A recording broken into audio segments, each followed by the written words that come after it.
So I have some beautiful questions to share, and this is a live Q&A. So you're welcome to add questions live, and but mainly I will be going through the ones that I have already got and sharing on them. So, but I'll intuitively move between any new questions that I get. So if you are watching, let me know. Say hello. If you're watching live or on the replay, can't actually see who's watching. So let me know who's here. Say hello. Let me know where you're watching from.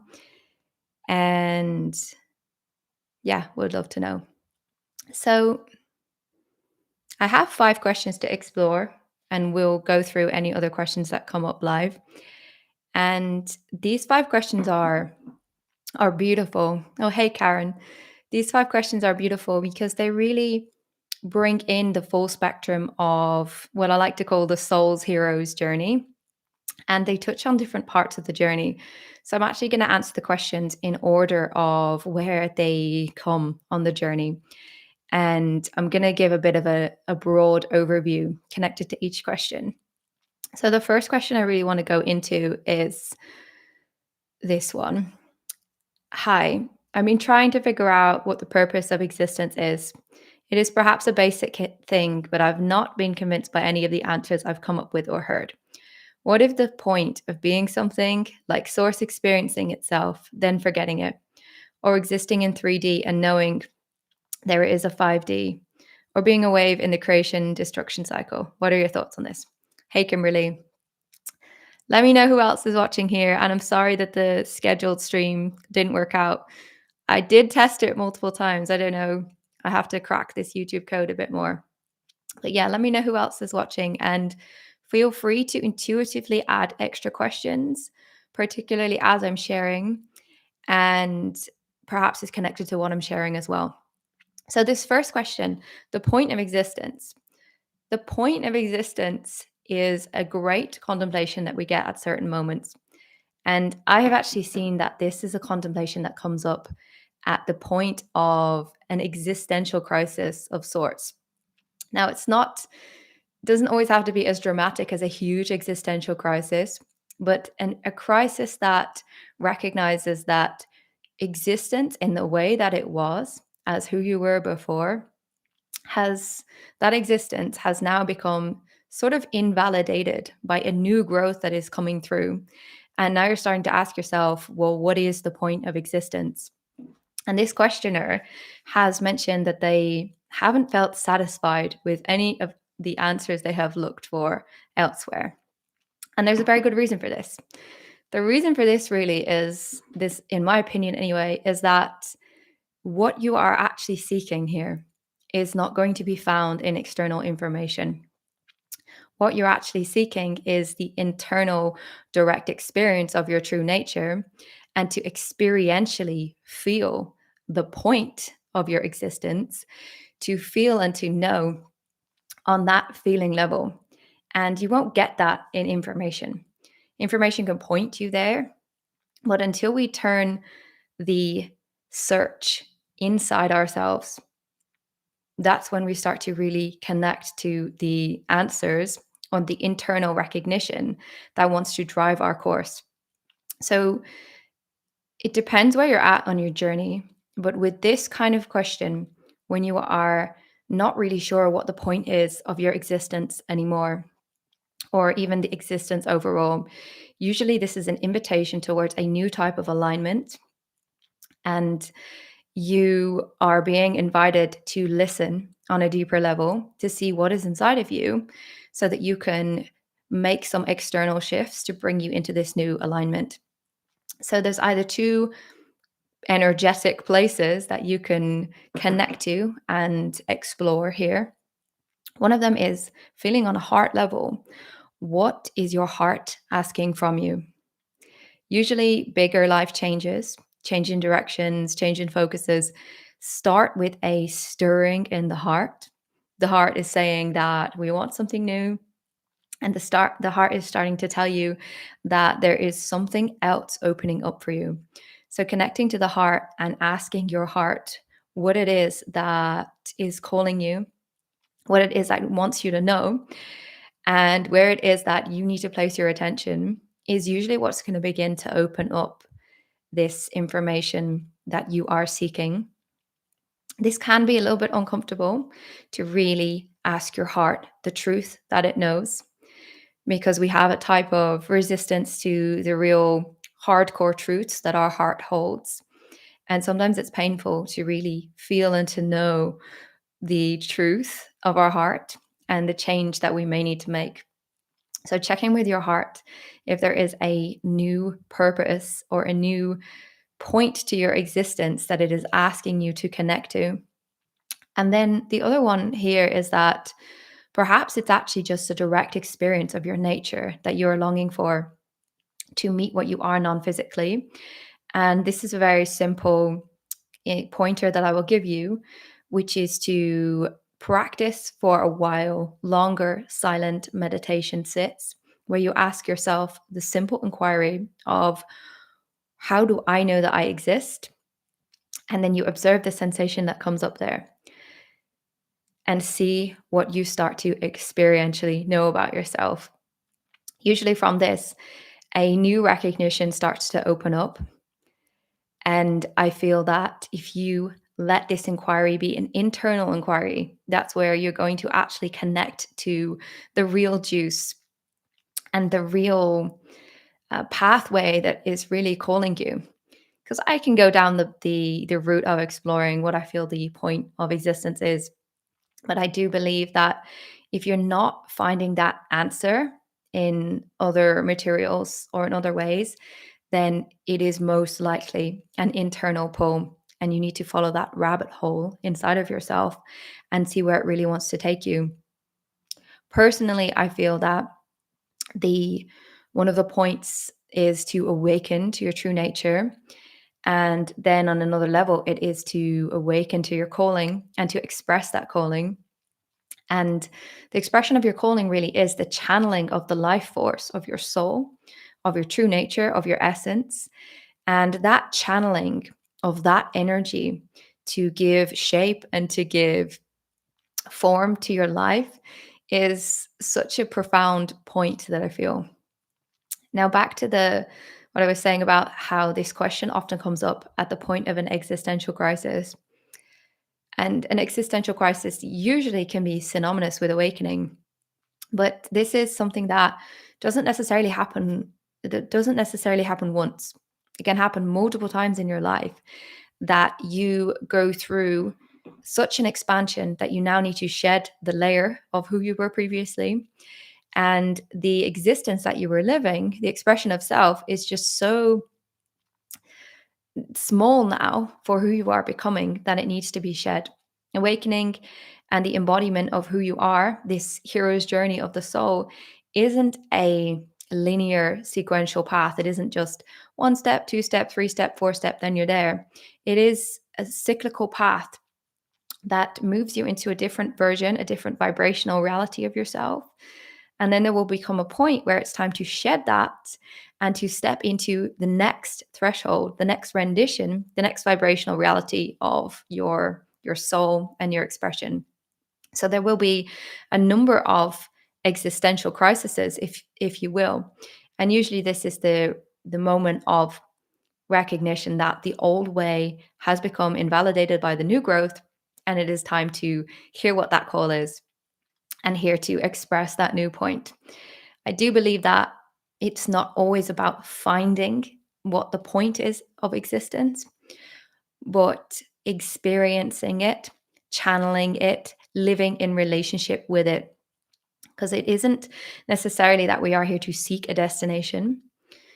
We are actually already infinitely complete, but we are here to come into a living relationship with that true essence of creation. And from that, we are here to let our life take a bit of a different shape. And it is just a continuous evolution of our relationship with what we would see as the point of existence. So that's what I feel around that question.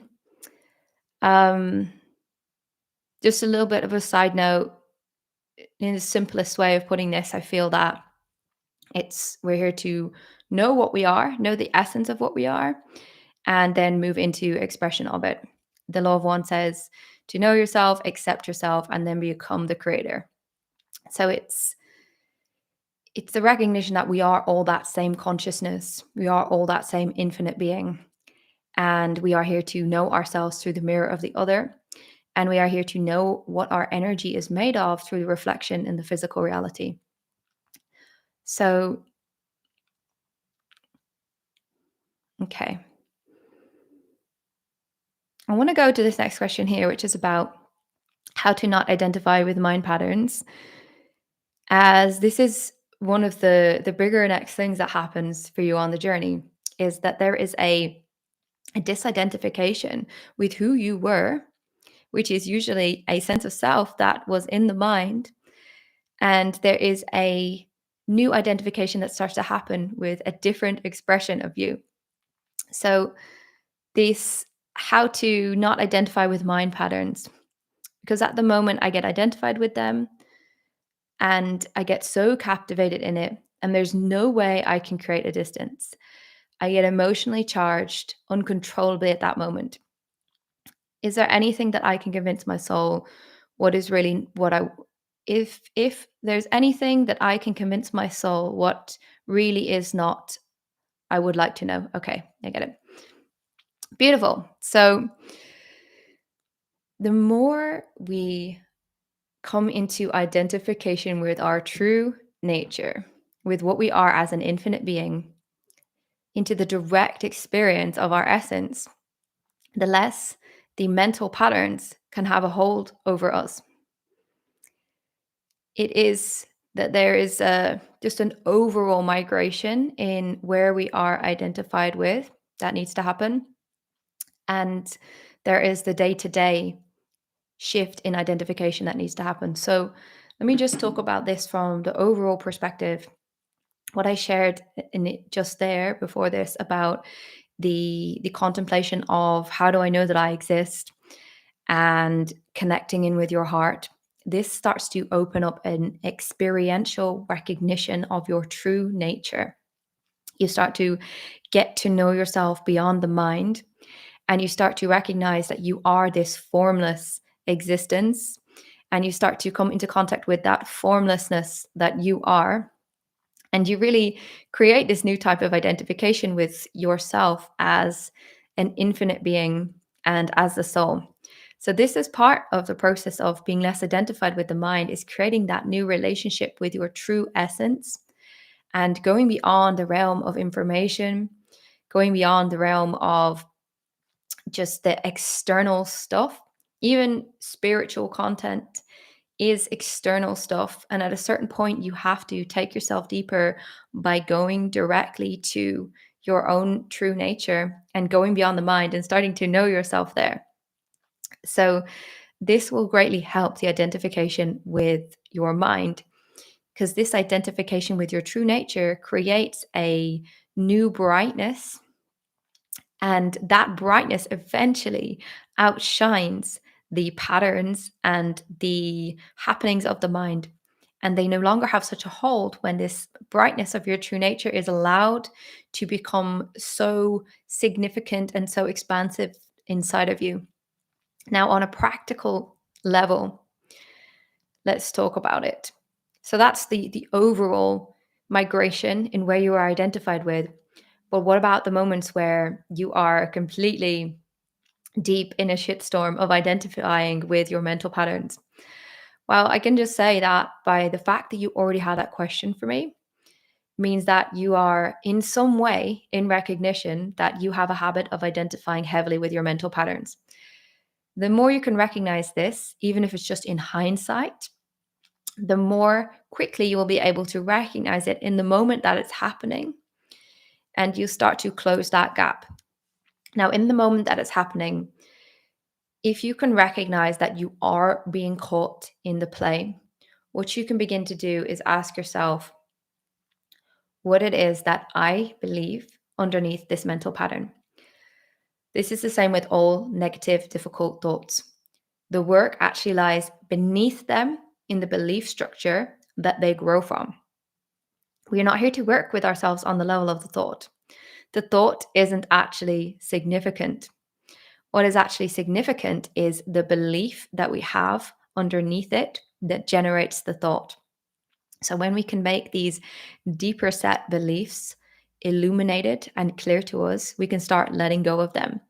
So when you're deeply, deeply triggered, ask yourself what it is that I must believe that is making me feel this charge, making me feel so angry, so upset, whatever it is, and creating a habit of reflecting on your triggers, journaling about them, going to find the beliefs underneath them. And if you do this over a condensed amount of time, what you start to do is you start to uproot some significant triggers. And as a result, this will actually dismantle a significant amount of your thought patterns. And it can feel a bit intensive at the beginning, the amount that you really need to work on this. But if you consistently do this over time, you'll start to see it be a lot easier and a lot less intense for you. And eventually you'll become so acquainted with working with your triggers that it can happen in the moment. You don't even need to go looking for it as deeply. You don't even need to journal on it, reflect on it, but you'll start to catch yourself as you're getting sucked into the mind, and you'll start to be so used to looking for the belief underneath it and seeing them and freeing them, and it will just be a way quicker process, a way more fluid process for you. Now, when you are working on the belief level, the emotions that you're experiencing are actually a very important guidance for you. And it is important that you see that if I feel negatively and if I'm feeling this charge, there is actually something inside of me that I am believing about myself that is fundamentally out of alignment with my true nature. So, using the emotions as a bit of a guidance to help you recognize when you are further away from your alignment. And this process of starting to know your non physical and your spiritual nature a bit more directly is actually really going to help the mental identification. You'll just see that there really isn't that much point. And once you have released a couple of big ones here, then there'll be a lot more freedom. So I don't know if you who asked that question is here live, but if you're watching on the replay, feel free to just write in the chat how that's landing. Is there another layer, another nuance that I can respond to in a comment? This can really feel so intense for you when you're very heavily identified with your mind, but it can dramatically shift, it can significantly shift, and there's so much freedom that is available for you. So thank you for the question. And the fact that you're already aware of it and you're asking this question shows that you are making progress with this. Okay. So guys, just a reminder, you're more than welcome to ask sub questions in the chat as they're coming up. I'm happy to non-linearly move back and forwards. What are you wondering about? What's going on for you? If you've just joined now, let me know who's watching. Okay. So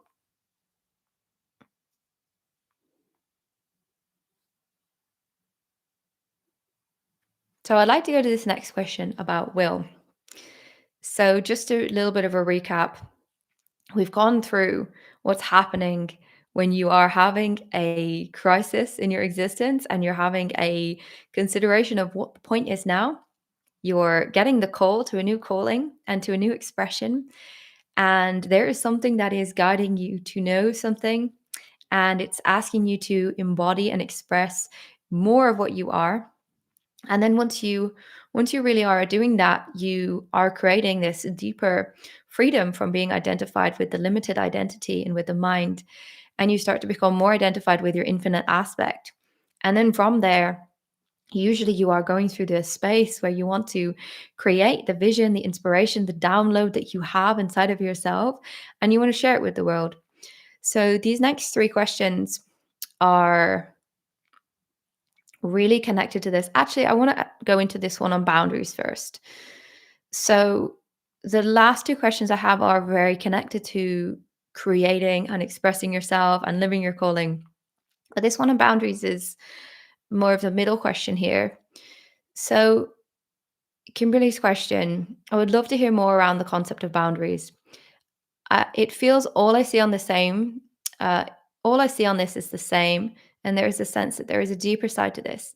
It feels there is a gap where boundary setting can be misused, misaligned, and not understood fully in its maturity of usage. In this, it feels there can be a distorted side to boundaries. On a deeper level, it also feels, do we not arrive at a space where boundaries should fade out and should not be used to manipulate situations? Doesn't this take away from open opportunities to learn, know self, and if we are putting up walls and shutting doors in the wrong usage of boundaries? I've been so curious about this lately. Something deeper feels like it wants to be known and clarified. Okay, great question. So, boundaries is actually a really interesting one, and it's like one of those hot topics recently. Everyone is into boundaries, and I personally feel that boundaries are very deeply connected to standards. And for me, what I often experience is that when you are going through a change, you're recognizing that you have different standards, energetic standards for your life, for the direction of your life. And you are constantly being asked to choose what is your new resonance for your life as you grow in your expression and your direction. And every time you have a new resonance, you have a different standard. And I'm talking about standards for how you use your time, what kind of places and environments that you're in, what kind of situations your energy is used and your energy is expressed. So, when you are very clear about the shift in standards that comes when your resonance is changing, often there isn't such a need for boundaries. Now, I personally feel that boundaries are more of a uh, there's obviously different types of boundaries in situations where there is an intense overstep of people into your energy and into your reality. I'm not really talking about on that level. I'm talking more about the energetic changes that you can make inside of yourself, which instruct the flow of your life and the direction that things are meant to express for you, or the way that you want things to express. So once you are clear and precise enough with your standards and with your resonance, often you're not in a situation where your boundaries are going to be crossed, but you may have an overlap of your old life and your new life, or you may have certain family or other types of situations that contain a lot of energy in them that you may actually need to use boundaries in a certain way. But what I personally feel about boundaries is that my standards is my first layer of energetic boundaries that instructs my reality on how it's going to move. So, in a situation with someone, usually if I have energetically set my boundary and the person on the other side is attuned and connected energetically, they will usually not overstep that boundary because we are present to the same energy. We're present to the same whatever feels right in that moment. We're in flow, we're in sync with each other. However, if that person is not attuned to the realm of subtle energy and not attuned to my vibrational position, there may be an overstep of boundaries. So, first, there's the energetic layer, and then there is the verbal layer of boundaries. Now, personally, what I actually experience is that you have two options in the moment that you're called to set a boundary. The two options are set a boundary, tell people what you want, how you like it, or you make an action that expresses your desire and that shows people or the people what it is that is true for you. So you direct the energy with your power in that moment. This needs a foundation of you trusting yourself to be in your power in that moment and for you to act on what is most true for you so that you don't abandon your power and you don't let yourself down. And this is a trust that we don't often have for ourselves. So we like to create more of an energetic crutch sometimes, like the need for the boundary, like to say, no, this is how I need it to be. But I do think it's important to contemplate the option that you have in those moments. Do you set that boundary, which then holds the potential, like Kimberly said in her question, to create this artificial construct and to manipulate reality, which then holds the potential to affect the flow of energy between you in a future moment. So, do you do that and create this energetic reverberation that can affect the naturalness of energy? Or do you just act in your power and in your truth and direct the energy in the situation in that moment? Now, in further extreme cases where your instruction is not responded to or acknowledged, then there's the next layer of boundaries, which is a physical boundary.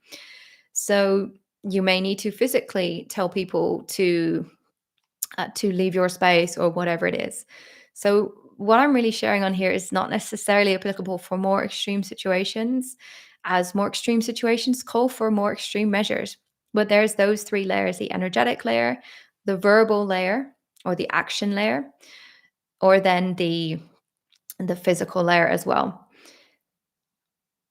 Most of the time, if you're truly following your alignment and going with where you're being instructed as per your soul resonance, you may not find yourself in a situation where you have to enforce boundaries. But usually it's when there's an energetic entanglement with something or someone that has its connections to, say, a denser reality or a denser relationship where there isn't as much sensitivity and attunement, then you may need to work with these things. But I do feel very strongly that actions speak way louder than words.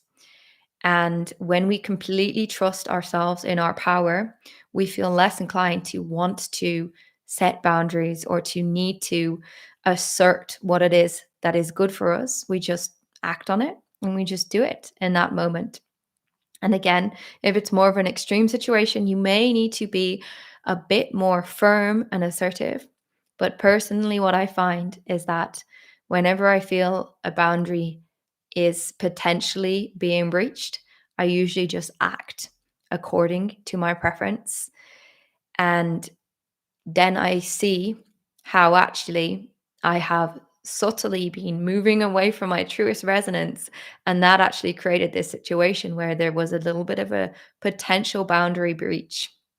And then by my action, I have to correct it and bring myself deeper into being really in my true resonance. So that's what I feel around boundaries. Kimberly, if you're still on here, feel free to ask anything else around that. But yes, there definitely can be a distorted side to boundaries where we are projecting the victim perpetrator dynamic onto other people. We believe people are making us a victim or being the perpetrator to us or doing things to us. And then we want to lash out with the being very strong in the boundary or the you can't do that to me kind of energy.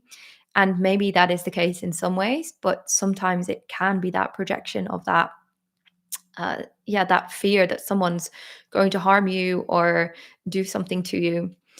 And again, I really feel that it is about the trust in your power and your ability to express your needs and express what is true for you in every single moment from a place of presence, from a place of acknowledgement of what is alive inside of me, without the need to create a mental enforcement that is the boss of reality. Your presence is the boss. So thank you for that question. Okay. So very clear and resonant. Okay. Amazing. Okay. So I want to go to Kimberly's next question, which is about the will. So I heard someone express that the will is feminine energy. I've always heard it was masculine energy. And then when I heard the latter, something rung true in that. Does it feel like the will derives from the feminine womb? What do you feel about this? So with this question, I actually asked for a little bit of additional context or specificity to it. So is actually more, we can go more direct with these kind of questions when I know what's going on a personal level. So Kimberly said, I'm curious to explore this deeper as it feels like it can have the potential to align me more with my own will by sensing more of the energy from whence it comes. I love the word whence. I sense in this clarity for self, I will be able to tune into the essence of will more readily. And to tap into this, I may be able to optimize its flow. Okay, great. So this is the more direct and juicy side of this question, is optimizing your own creative will and its flow. Now, I've thought a bit about this question about whether will is masculine or feminine. And to be honest with you, I don't know if there is such an importance of its orientation energetically. But what I do feel is that the will is typically recognized as something masculine. But I do feel that there's a both a masculine and a feminine expression of the will, and that the way what we typically associate with will is more of a masculine expression, which is the assertion of the will, the direction of the will, and more of that clear penetrative focus.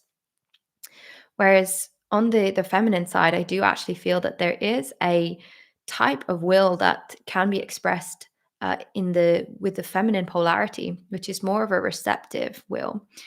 And that receptivity is also a way of expressing the will and can bring about a magnetization of what it is that is desired to fulfill on that will.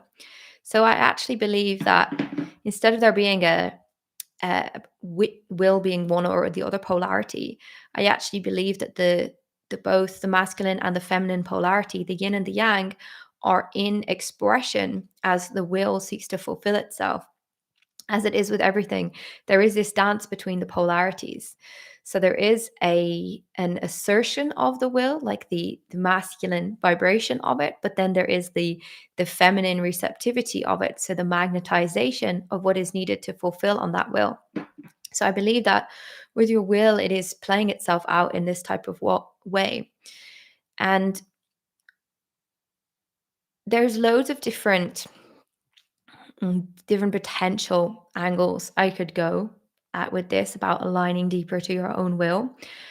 But what I actually feel is that when you come into alignment and you are really in the flow of what wants to move through you, there usually isn't really a question of will. However, sometimes there is a type of will needed to come into that alignment.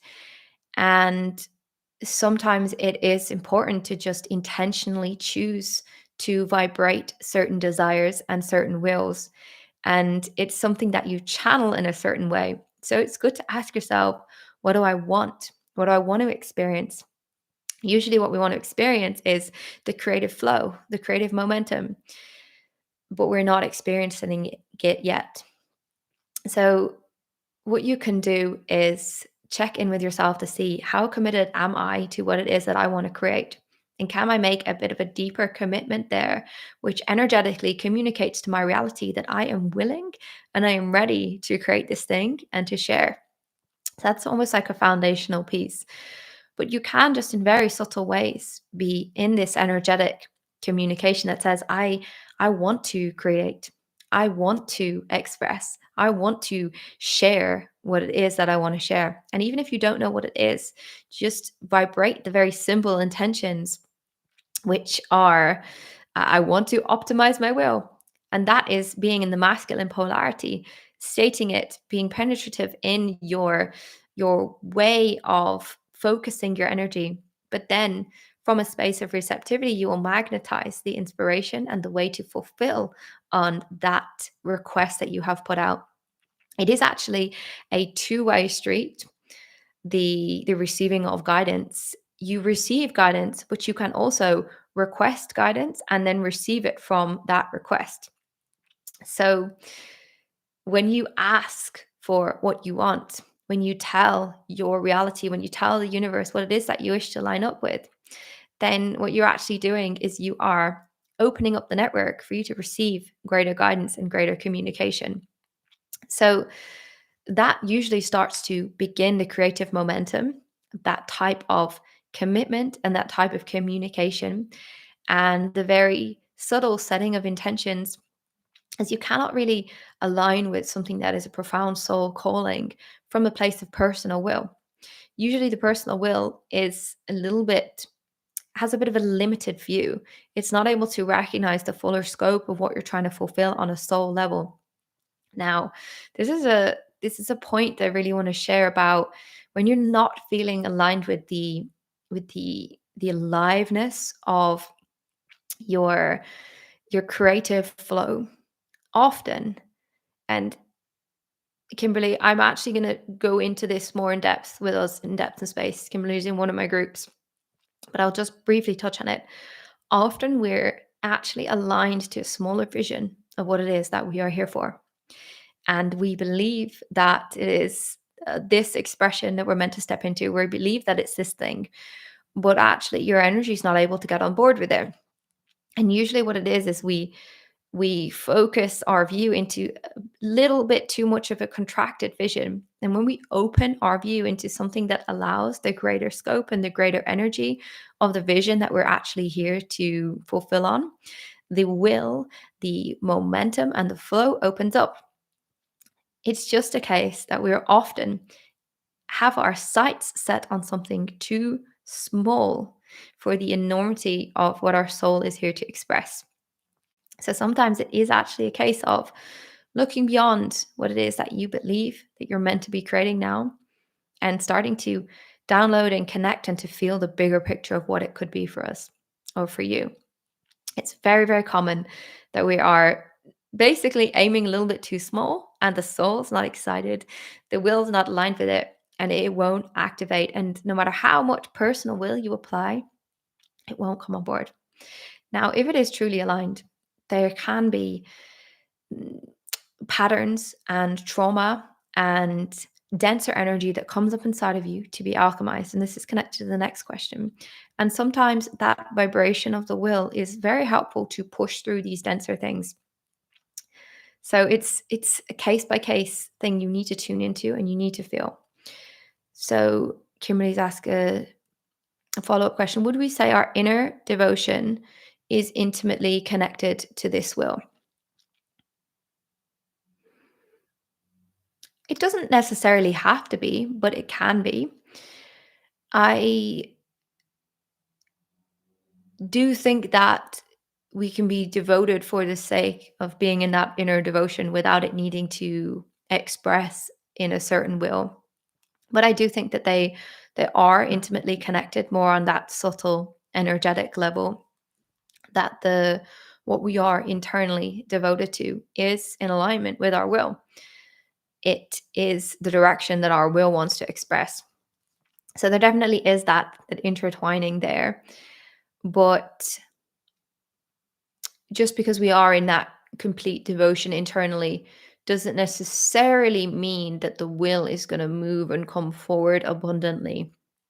It can be that it's fine to just sit in that inner devotion forever, for eternity, without there needing to be an external expression of will, as there is such a completeness and just a just an everythingness in that, being in that devotion internally. So yeah, not yes and no. A bit of a vague answer on that, Kimberly. But I do feel that it's a bit of an and a both there. Okay. So let me know, guys, are there any more questions on in the room live? I'm just gonna go to this next question. So this is Aman's question. From the view of each time we hit a new level of expansion, we also experience corresponding contraction. This I can now see from many such cycles is necessary for the expansion to be not momentary, but integrated and lasting. I find that in my expansive moments, I get such potent downloads, which when I go to bring to form, either rebound writing on Substack or recording videos on my lifestyle medicine YouTube channel, I find the body totally contracted, stiff and unyielding. The heart and gut can be knotted. the question is, do you then go from the inspiration to create and bring it into form to allow, okay, so the question is, do you then move away from the inspiration to create and bring it into form to allow for the unraveling and rearranging of the system? Or should I keep going? As in one of the videos or meditations, the pointer was around unaffectedness. So the pointer around unaffectedness that I gave is in another video, so on a YouTube short. And what I was actually saying is that it's very important that we recognize that the quality of our consciousness is unaffected by the circumstance. It truly is infinite, and it truly is not limited by what your human body or your human system is experiencing. But this is very different from the striving to be an unaffected human being. You guys can watch that video, but that was the essence of what it is that the consciousness is in its pure form completely unaffected. But the human being does experience different types of affectedness at certain times.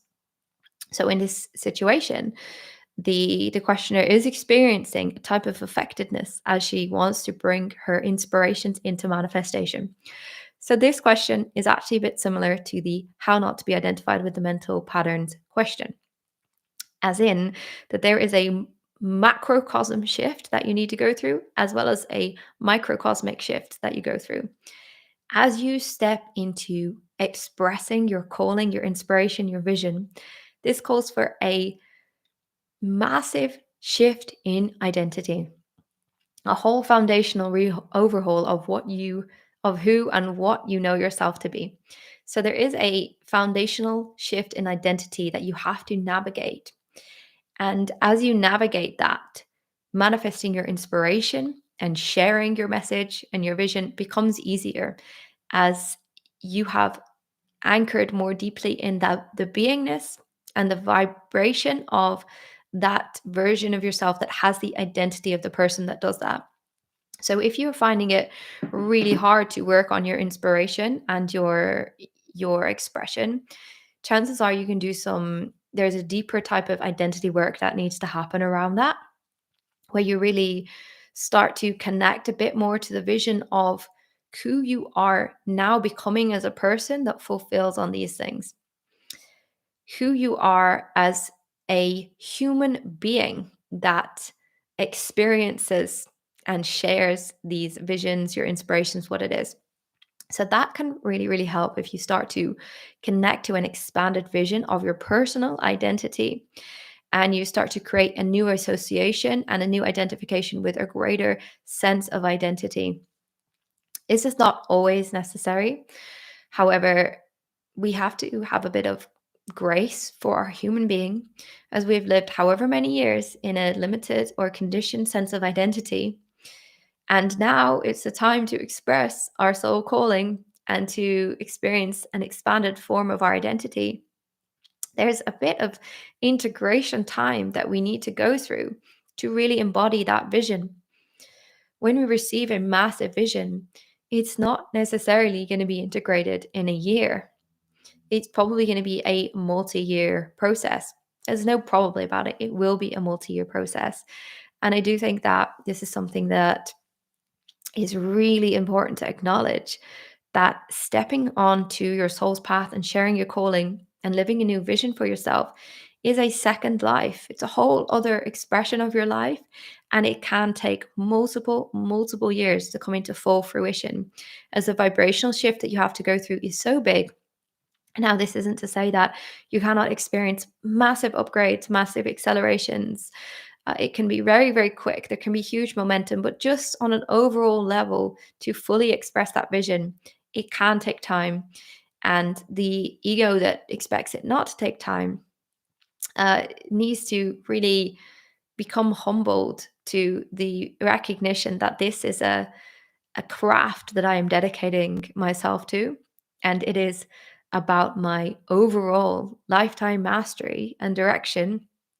And there is so much that I need to devote to, overhaul, and integrate into my being so I can express this new vibration. And it is a long term path. So that is really helpful when it comes to working with this interplay of contraction and expansion in the creative process. Now, just like the other question, then let's talk about the moment by moment experience that I'm contracted. I want to express my inspiration. I want to express my vision. How do I go about it? This is a case by case situation as well. But I will say that you have two options. You have the alchemy of action and facing the discomfort and sitting with yourself as you move through your system, expressing the trauma response that it has. Massive correlation between the resolution of your human trauma and conditioning and the expression of the vision and the project and the inspiration that is of your soul and of your calling. This is why it comes into your life, is to help you release the old self. The old self lives in the traumatic things that we experienced. And it's very common to have deep trauma connected to the things that are really important for us to express. There would have been, for most people, at a certain point when they were a child or a teenager and they were expressing a creation that they loved and they brought to life, and they experienced some form of trauma about it. And usually this comes up when you're wanting to really fulfill on that project and that vision. So you can really do a bit of research into your past and see, was there something that is still really lodged in my system that happened to me around sharing something meaningful and important to me in my life? And can I work with that old version of self to release and alchemize that? But in the moment that you're wanting to create and you're experiencing that shutdown of your system, it is usually what is called a trauma response coming up, because you're associating the current expression with the trauma that you experienced in the past, and your system is going into either a freeze, fight, or flight type of a response. Usually in the creation process, it's a freeze or a flight. You want to run away from the situation, you want to procrastinate, you want to avoid, you want to just go away from it. Oh, there's that other really important thing I need to do. Or you genuinely experience such a freeze. You need to sit with yourself through these responses in your body and let them be resolved in that moment. There is no other way about it. It needs to be faced. It needs to be worked with. Sometimes you can just make the action and that energy in your system is released and resolved. The alchemy of action. Sometimes it is so strong and significant in your system that you can't actually drop into the inspiration and the vision while it is playing out. And you need to take a bit of a moment to work with yourself energetically on what it is that is occurring for you. So you will see. And there'll be some times that you have worked through so many of the things in your system that actually you're able to hop into an a moment to create and express where there still is a little bit of a dynamic of something that is triggered inside of you playing itself out, and it is resolved in that moment. So there is often the expectation that because it was a vision, because it was a download, that's all just going to be easy and smooth and perfect. And often it is. The process of connecting to it is really easy, downloading it. But the integration and the expression through the human system that has programming that needs to be changed in order to facilitate the embodiment of the vision, that's a little bit more of a challenging process. That's the translation process of the energy that is difficult. So, what I recommend for this situation is, like I said, creating that foundational new identity and working with the trauma responses in the moment, because they are there, they will be real. And no matter how big of an identity rehaul that you do, you actually still need to have the skills to work through the trauma that comes up in the moment, the trauma response. And a very simple way to do it is to just breathe. When you notice yourself really frozen, breathe. Just breathe through it. It will only last a couple of minutes. And then apply yourself to the simplest expression of a task. If you want to flight, if you want to run away from it, avoid it, you need to preemptively know when you're going to be in a situation to create and you're going to end up in a bit of a flight response. So you can bring yourself back and hold yourself there and be kind to yourself and breathe through it and sit with yourself to really bring yourself into that presence to do it. The contraction is the process that you need to go through in order to integrate and to access the vibration in its completion. It is the setting of a new foundation, and it is to be expected. And it is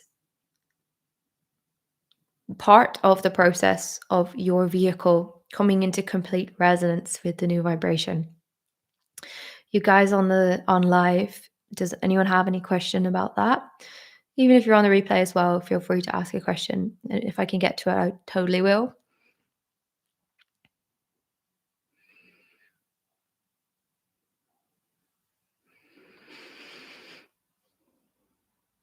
So just to answer the last bit of the question here, the question is, do you then go away from the inspiration, like when you're feeling the contraction, to go and work with the contraction?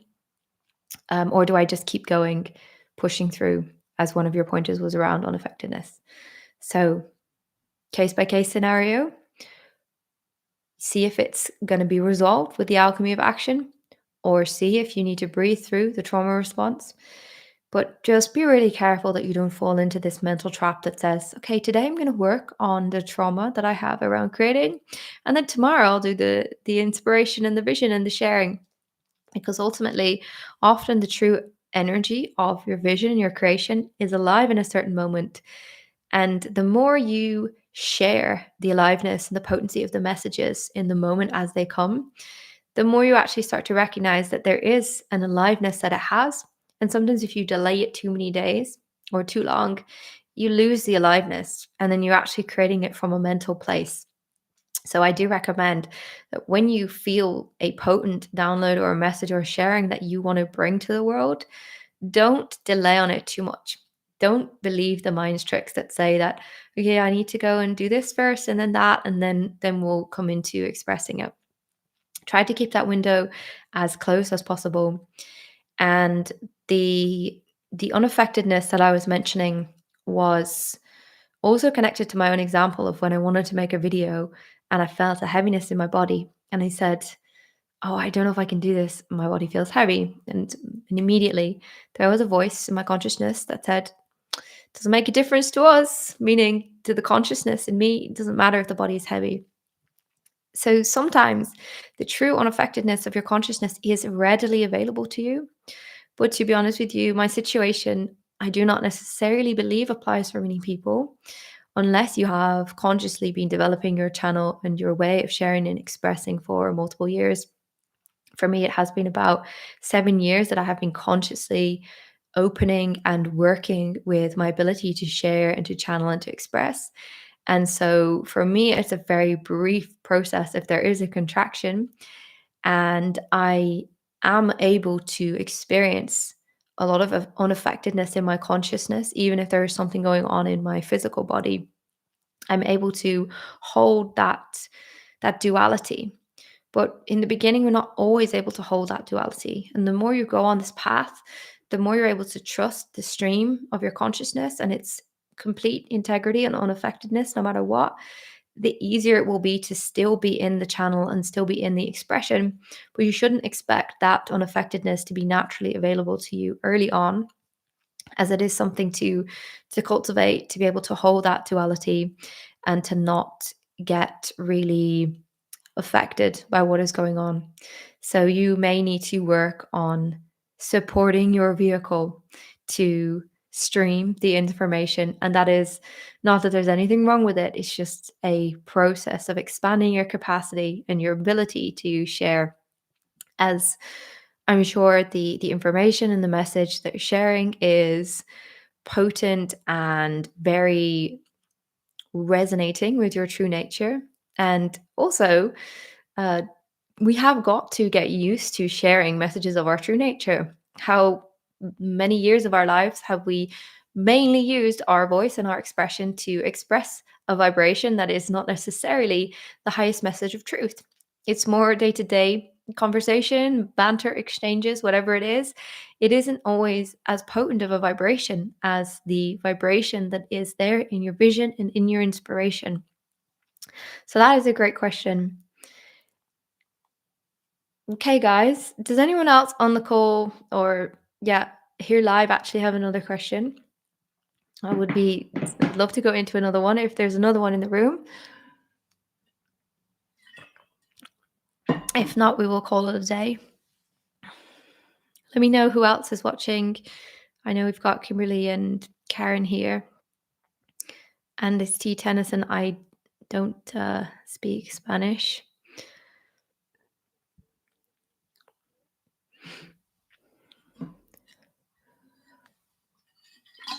Well, actually, I do speak a little bit of Spanish, but I don't understand what you're saying.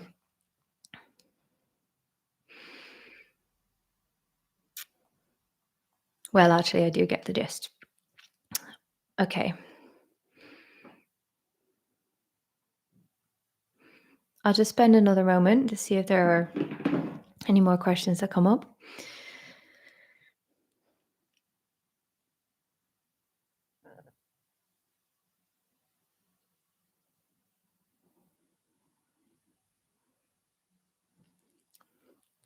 So I feel the new home for my live streams is going to be YouTube. Obviously, I need to figure out some logistical aspects of it, but I, yeah, I really like going live here, and I will most likely schedule another one next month in March. And I can't do this without your questions. So thank you guys for submitting your questions. And if you're new to my channel, feel free to subscribe. And in the community section, I'll add another post in March for the March Q&A. And yeah, if there's anyone watching that has sub questions on the questions that I have asked, feel free to write them in the comments, and most likely I'll be able to get back to those. Usually there's a way we're all co-creating the information together, and additional questions bring additional nuance. So feel free to ask.